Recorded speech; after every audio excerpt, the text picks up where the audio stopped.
Right, here we are. Here we are once again. Football is a religion. Yes, it is indeed. Look, I want us to go straight to the final of the Coppa Italia. It was very controversial to say the least, man. It was so controversial. It was chaotic. It had everything that you wanted from a final. It's like Italy showpiece match, came off the rails, as the clock ticked on. But Juventus, ultimately, outclassed their opponents to actually take home their first trophy in 3 years. That's even shocking to say the least. Like, as I'm saying it, the fact that Juventus it took them 3 years just to win their first trophy. That tells you a lot, man. That tells you a lot that the wheels have come off at the Bianconeri.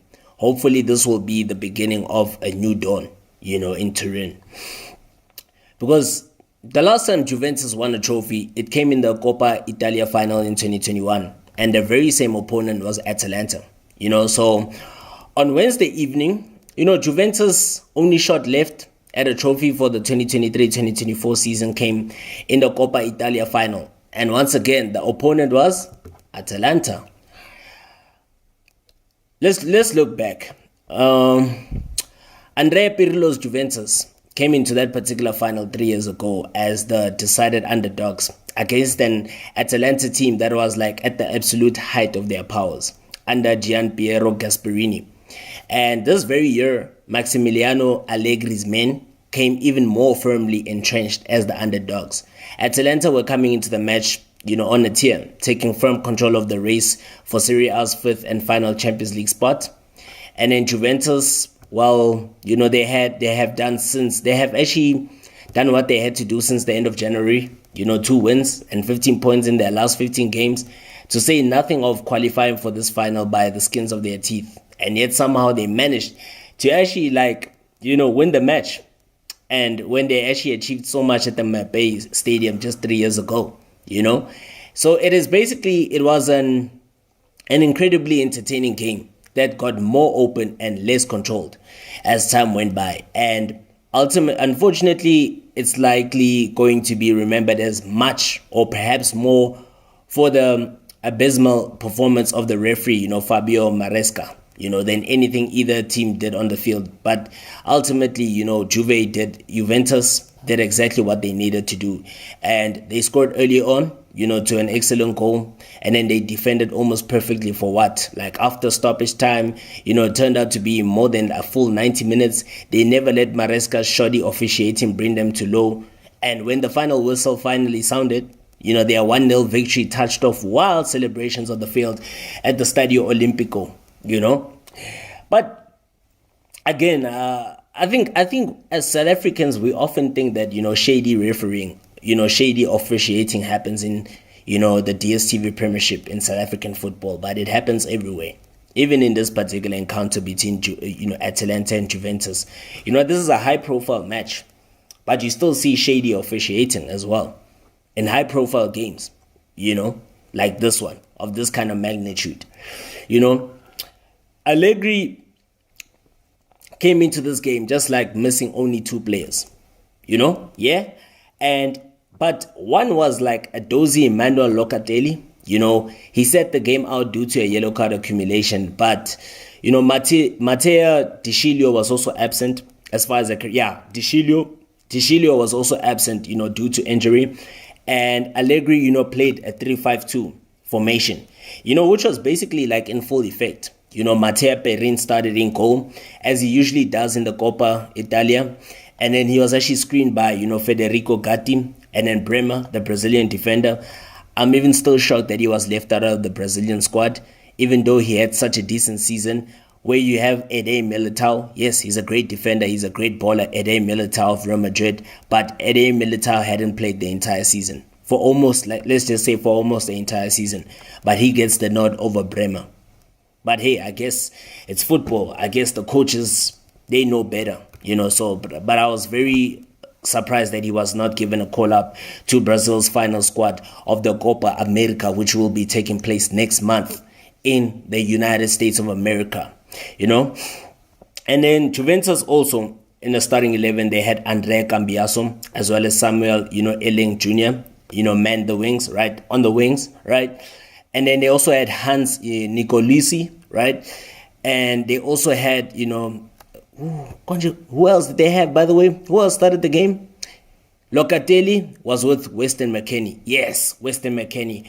And then Adrian Rabiot was flanking Weston McKennie, while Dusan Vlahovic, paired with Federico Chiesa in attack, That kind of formation, I've seen Juventus playing that kind of formation for the entire season, and it doesn't seem to work. But, that's Italian managers. Italian managers often tend to play that kind of formation, And I don't really often think it works to full effect, but Italian managers, maybe it's their philosophy and they know better, because I've seen even Antonio Conte doing it in the Premier League. I've seen Roberto Di Matteo doing it in the Premier League as well. I've also seen Claudio Ranieri several times doing it in the Premier League, although he used to switch formations. Who else, by the way? Carlo Ancelotti, but he, not really. Carlo Ancelotti, not really, not really. Yes, at first he did when he was at AC Milan, even at Chelsea, yeah, but he kind of changed. He switched up because he could see that, football is evolving and he has to evolve with the times. He's still an old man who's, a tactical genius. He's a touchline genius. And let's just say for Atalanta, Gasperini, you understand? Gasperini had his own major absence to deal with, via yellow card accumulation. It was the informed striker Gianluca Scamacca who missed out, while Emil Holm, as well as Sadnet, Kolasinac, the former Arsenal left back, was also injured. And then the young phenomenon, Giorgio Scalvini, was only fit for the bench, right? So Gasperini actually deployed a similar formation to Juventus, but his formation was more of like a 3-4-2-1 setup. You understand, if you get my point? It was more of like a 3-4-2-1 setup, which you had Marco, Kanesechi in goal, right? You had Berat Dimchi, right? You had Isak Hian, Martin Deron, they set up front of the goalkeeper, you understand, in defense. And then you had the former Chelsea right back, David Zabacosta, and then Matteo Ruggeri. They were the wing backs, right? And then flanking the double pivot midfield was Edison, as well as Mario, Pasalic, you understand?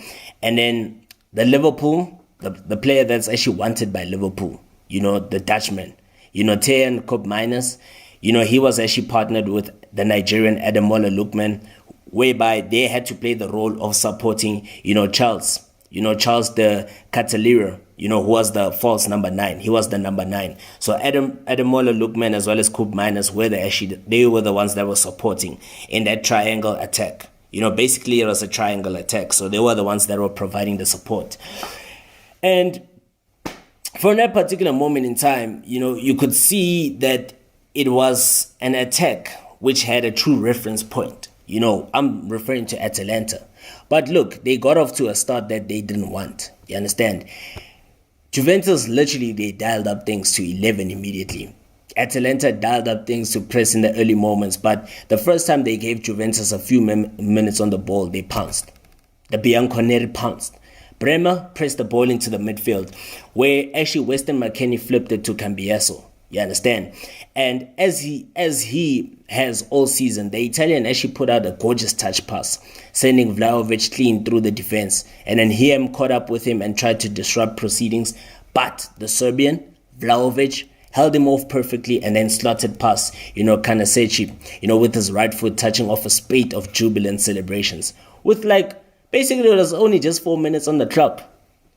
Just 4 minutes on the clock for Vlahovic to actually pounce for Juventus.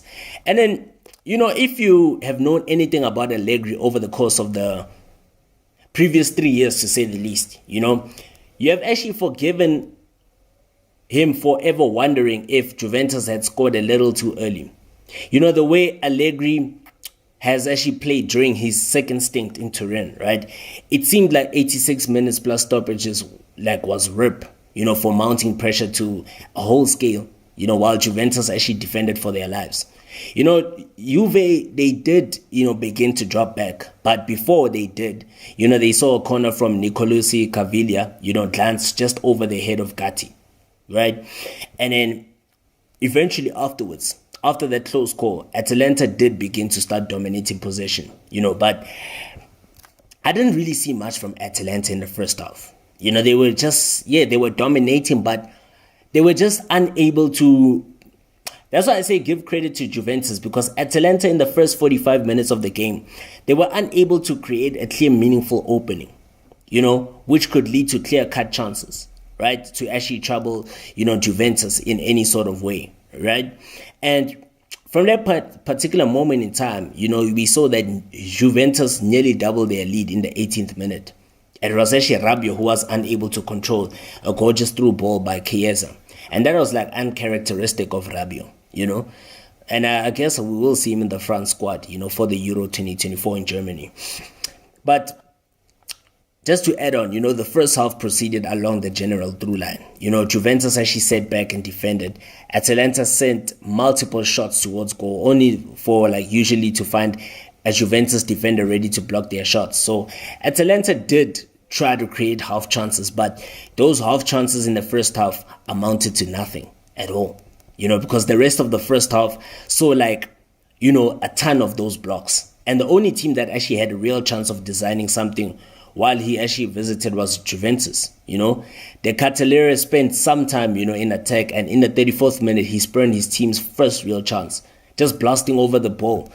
I mean, he was from close range. It was from close range when he blasted the ball over the bar. And just before the break, Gatti denied Pasalic, another opportunity just after a defensive header dropped perfectly, for the defender who was in front of him. So that was just the first stanza, how, things actually panned out for both teams, right? Yes, it was Juventus in the ascendancy. Atalanta were dominating possession as expected, but they didn't really make much of it in the first 45 minutes. And from that moment in time, Gasperini was clearly fed up with, Atalanta's stagnant attempts to actually respond to the early goal. And he then sent on, El Bilal Touré to actually give his attack more of a reference point, that sauce. Atalanta, they were just lacking that sauce, man. They were lacking, those, minor ingredients, you understand, to actually bring the recipe about. Hearts were basically in the mouths early on. The next period when Vlahovic pulled up a triggering counter-attack, but he ran it off and continued. Atalanta's first true chance of the game came in the 51st minute when Lookman fired one in from distance to actually see it deflect off Bremer and miss the post by millimeters. That was actually the best chance that Atalanta could conjure up, just like after 51 minutes. And from that particular moment in time, the narrative started to shift from the players to the officiating around 10 minutes in the second period. It was then Hien, who had been booked in the first half for hitting Chiesa with a high knee boot and blatantly bugged Vlahovic over in the box. But this was not the case of a shoulder-to-shoulder contact. Not only did the defender jam his shoulder into his back, he also took him out, at the knee, with his own. And somehow, Marquesa, missed that blatant foul. And one that would likely have ended the game, when you could tell that, then and there, with Juventus having a chance to actually double their lead, from the spot, he had actually in the locker room after a second yellow, and then the video assistant referee official Valerio Marini similarly failed to do his job properly, casting a pall over the rest of the proceedings. It was just one of those games that I was also left bemused. I didn't even understand what was going on, because Maresca quickly began to lose control of the match. Rabiot was then pulled, back by Pasalic as he began to actually run, the counter. And then we also saw, once again, Maresca called a foul that he didn't produce a card, except for one to Vlahovic, who was still smarting over the penalty incident. And he was joined with the ref, and a minute or so later, Koop Miners, very nearly headed the ball home, missing by inches, you understand? But that came after, Elling Jr. had blasted in the head by, another cross, and then Maresca refused to hold play for the head injury. And when, Jim City, crossed it, instead of letting Elling Jr. looked at, and the bro threatened to actually kick up as Juve fans, told the centre-back, just what he thought. And from that particular moment in time, I was just wondering, had that gone in, the Juventus players could have actually, lost their marbles there. the Juventus players could have actually lost their marbles, to say the least, because, it was just like, shocking officiating. Gasperini from that point in time made a triple change just before the hour mark, including getting, Hearn off the field so as to avoid him getting the second yellow card he already richly deserved. And not so long after Atalanta, gave away the ball to the substitute, Fabio Moretti, who triggered a powerful counter that ended with a goal, but Vlahovic hesitated on his shot and eventually only poked it off the back of, Kanaseci. And disappointing as the result was, it caused Atalanta to burn their final sub, as Duran, suffered an apparent knee injury, right at the end of play. And as the game entered its last 20 minutes, an astonishing stat popped up. Atalanta had literally taken 10 shots thus far in the game, and at all but 2 had only been blocked, So it tells you the type of game that we actually witnessed. And it looked like, all the world that Aleksej Miranchuk, was actually going to score in the 71st minute when he was teed up well. But, the Russian ballooned an excellent ball from Rugari on the left. And then once again, from that particular moment in time, controversy struck again. Vlahovic. Again, Dusan Vlahovic was at the center of it again. This time a glancing header into the net after Cambiaso, had been given all day to actually cross the ball and put in a beautiful spinning ball, right? But soon, Maresca, halted play and eventually called Vlahovic offside, but a margin, to me, that was just really not an offside, man. It was not an offside at all.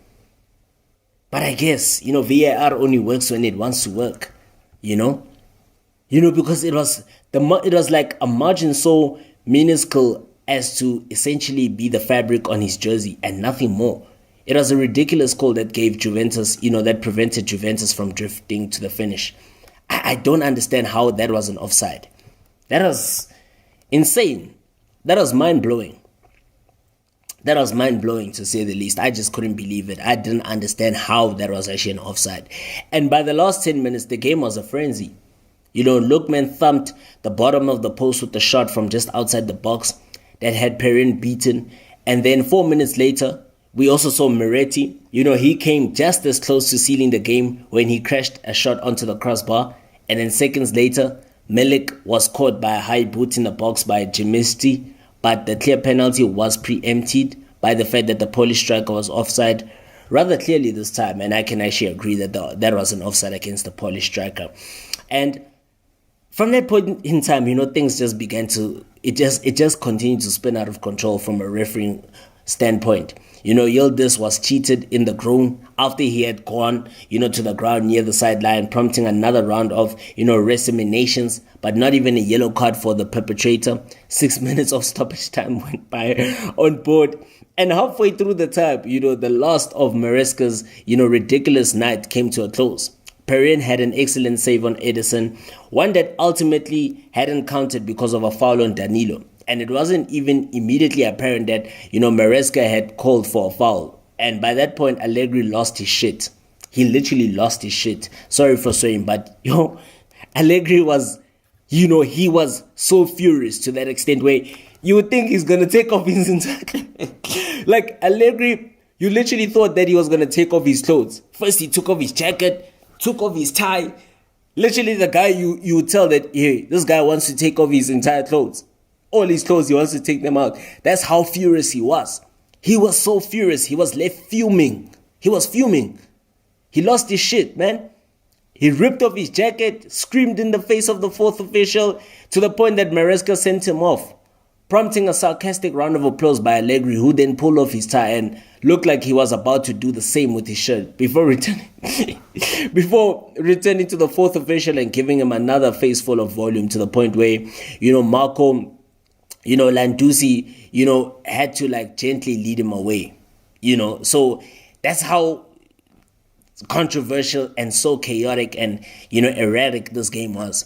Because that incident, added another 3 minutes on the back end of added time. But Juve navigated it excellently.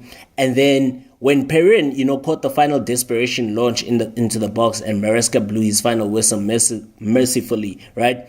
The last time Juventus had, against all odds, won their 15th, Coppa Italia. That is basically now their 15th Coppa Italia, right? And their first, bit of silverware since, 2021. And I guess, winning is all that matters, even if you don't play pretty football.